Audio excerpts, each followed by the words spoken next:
we bring you a resume of the day's proceedings so far at the International War Crimes Trial at Nuremberg, followed by a broadcast from the courtroom of the closing of the day's proceedings. Stand by now for the news of the International War Crimes Trial at Nuremberg. And now we take you over to the courtroom at Nuremberg. As you heard, Major General Nikitchenko is at present reading the judgment. He, of course, is speaking in Russian.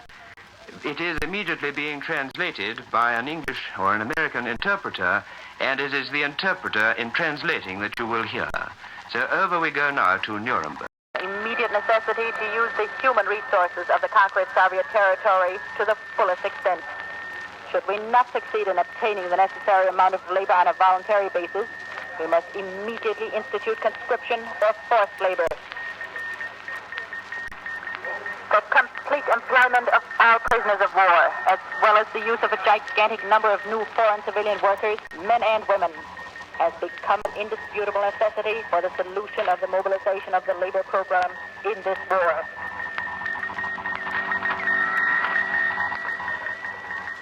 Reference should also be made to the policy which was in existence in Germany by the summer of 1940, under which all aged, insane, and incurable people, useless eaters, were transferred to special institutions where they were killed, and their relatives informed that they had died from natural causes. The victims were not confined to German citizens, but included foreign laborers who were no longer able to work and were therefore useless to the German war machine. It has been estimated that at least some 275,000 people were killed in this manner in nursing homes, hospitals, and asylums, which were under the jurisdiction of the defendant Frick in his capacity as Minister of the Interior. How many foreign workers were included in this total, it has been quite impossible to determine. Persecution of the Jews. The persecution of the Jews at the hands of the Nazi government has been proved in the greatest detail before the tribunal. It is a record of consistent and systematic inhumanity on the greatest scale. Ohlendorf, chief of Camp 3 of the RSHA from 1939 to 43, and who was in command of one of the Einsatz groups in the campaign against the Soviet Union, testified as to the methods employed in the extermination of the Jews. He, Ohlendorf, said that he employed firing squads to shoot the victims in order to lessen the sense of individual guilt on the part of his men.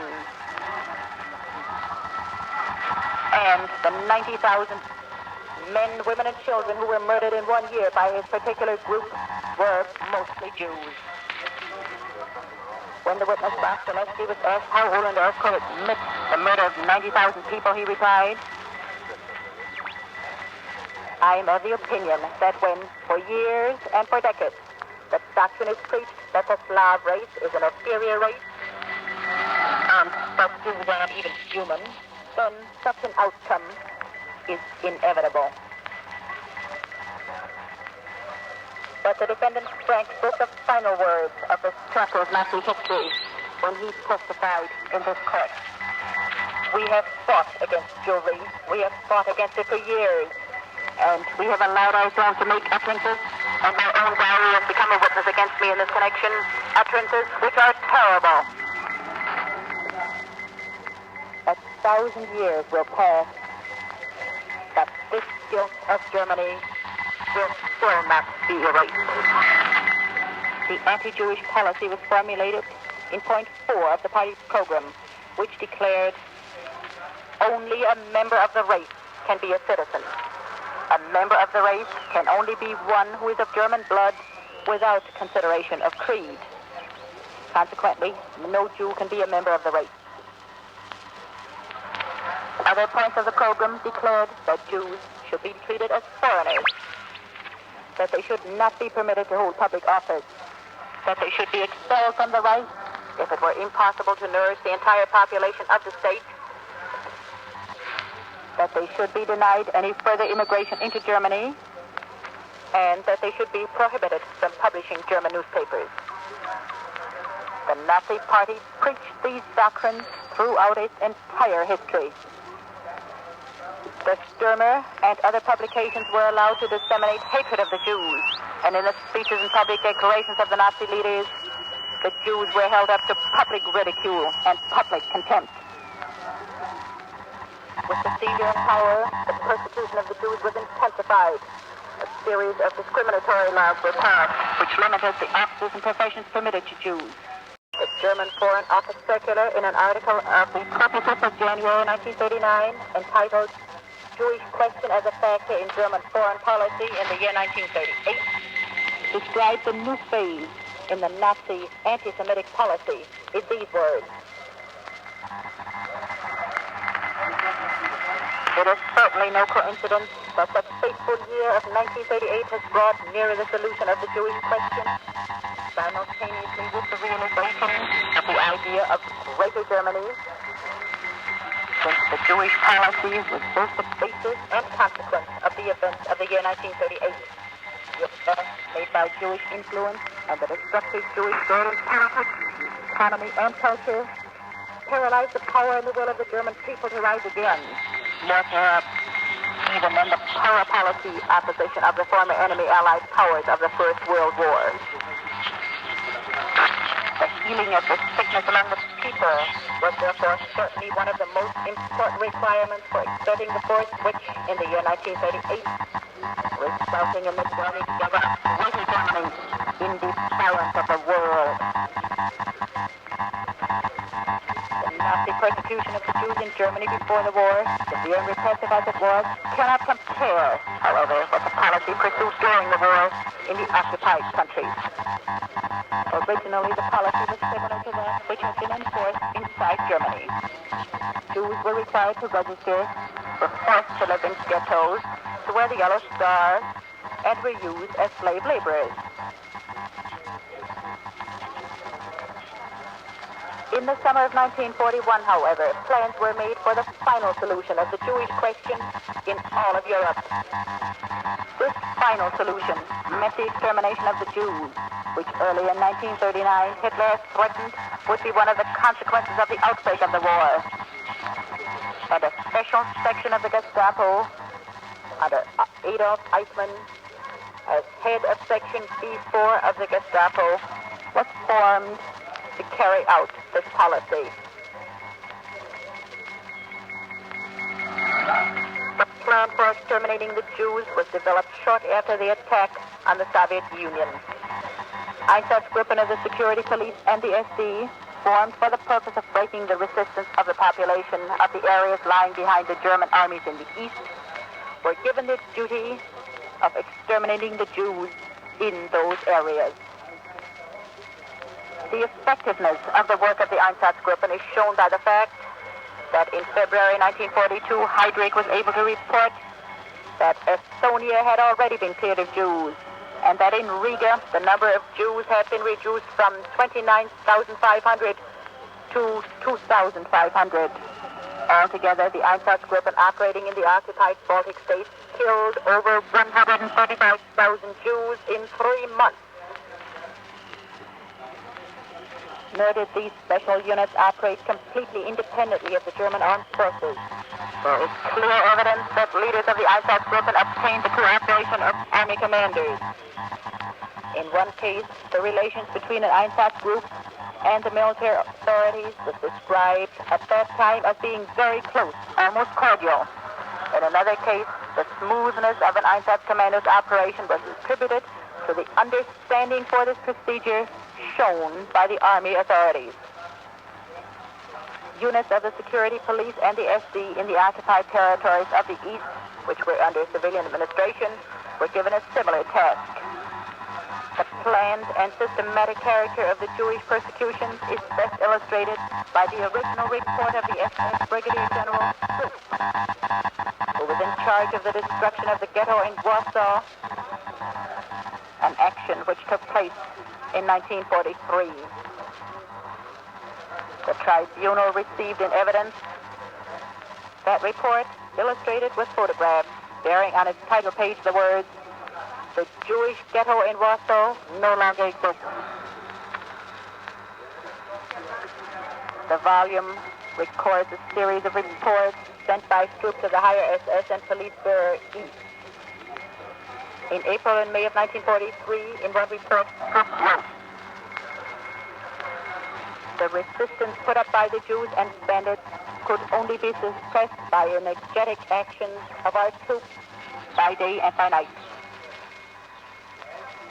The Reichsführer SS ordered, therefore, on the 23rd of April 1933, the cleaning out of the ghetto with utter ruthlessness and merciless tenacity. I therefore decided to destroy and burn down the entire ghetto without regard to the armament factories. These factories were systematically dismantled and then burnt. Jews usually left their hideouts, but frequently remained in the burning buildings and jumped out of the buildings of the windows only when the heat became unbearable. Then they tried to crawl with broken bones across the street into buildings which were not afire. Life in the sewers was not pleasant after the first week. Many times we could hear loud voices in the sewers. Tear gas bombs were thrown into the manholes and the Jews driven out of the sewers and captured. Countless numbers of Jews were liquidated in sewers and bunkers through blasting. The longer the resistance continued, the tougher became the members of the Waffen-SS, of the police, and of the Wehrmacht, who always discharged their duties in an exemplary manner. Stroop recorded that his action at Warsaw eliminated a troop total of 56,065 people. To that we have to add the number of those killed through blasting, fire, and so forth, which cannot be counted.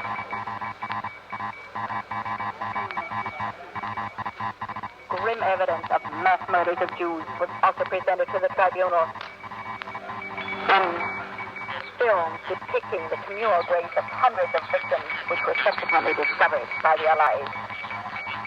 These atrocities were all part and parcel of the policy inaugurated in 1941, and it is not surprising that there should be evidence that one or two German officials uttered vain protests against the brutal manner in which the killings were carried out. But the methods employed never conformed to a single pattern. The massacres of Rovno and Dachau, of which the German engineer Goethe spoke, were examples of one method. The systematic extermination of Jews in concentration camps was another. Part of the final solution was the gathering of Jews from all German-occupied Europe in concentration camps. Their physical condition was the test of life or death. All who were fit to work were used as slave laborers in the concentration camps. All who were not fit to work were thrown in gas chambers and their bodies were burned. Concentration camps such as Treblinka and Auschwitz were set aside for this main purpose. With regard to Auschwitz, the tribunal has heard the evidence of Sept, the commandant of the camp from May 1st, 1940 to the 1st of December, 1943. He estimated that in the camp of Auschwitz alone in that time, 2.5 million persons were exterminated, and that a further 500,000 died from disease and starvation.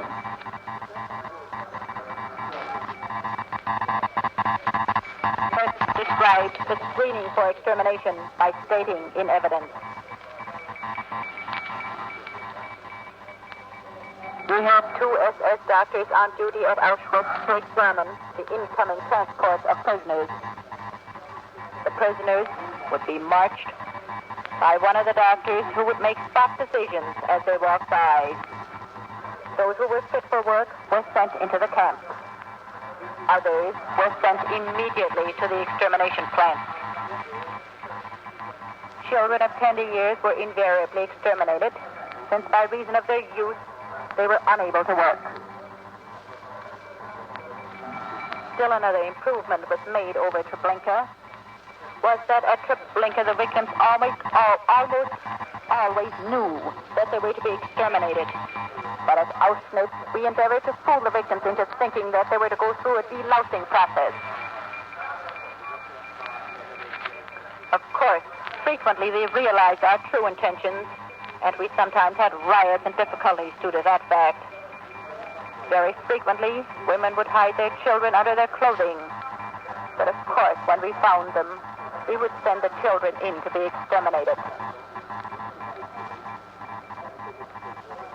He described the actual killing by stating, "It took from 3 to 15 minutes to kill the people in the death chamber, depending upon climatic conditions. We knew when the people were dead because their screaming stopped. We usually waited about half an hour before we opened the doors and removed the bodies. After the bodies were removed, our special commandos took off the rings and extracted the gold from the teeth of the corpses. Beating, starvation, torture, and killing were the general order of the day. The inmates were subjected to cruel experiments at Dachau in August 1942, where victims were immersed in cold water until their body temperature was reduced to 28 degrees centigrade, at which stage they died immediately.